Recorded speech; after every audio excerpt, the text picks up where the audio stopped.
Isitshijilo sokunande kucima igezi eSewula Afrikha siphazamise nekoro yezempilo njengesibhedlela iBaragwanath. Inkuli nazo zithwenyekile. Since ngihamba la iBara ngale ndaba ye load shedding ngiyabona masihleli kuyacima kuba mnyama uyazi kube yilo leso siphithiphithi leso siyamemeza singama patient singazi ukuthi kwenzakalani yonke isystem ibuyele phansi. Isibhedlela lesingesikhulu kunazo zonke eSewula Afrikha siyakateleleka ukuthi sibekele phambili inkuli ezigula kakhulu.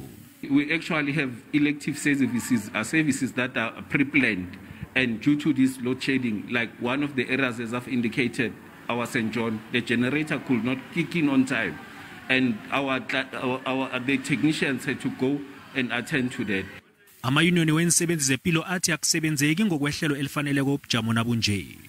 In instances where there's 2 hours or even more hours of load shedding, clinics have got to close, or patients have to be put aside because most of the machinery that is needed to take the vital signs of this patient are sometimes dependent on electricity. Njengombana kusarerwa amaqhinga ukuthi igezi ihlale khona, bekoro yezempilo benza konke kusemandleni uqinisekisa ukuphephisa impilo yenguli.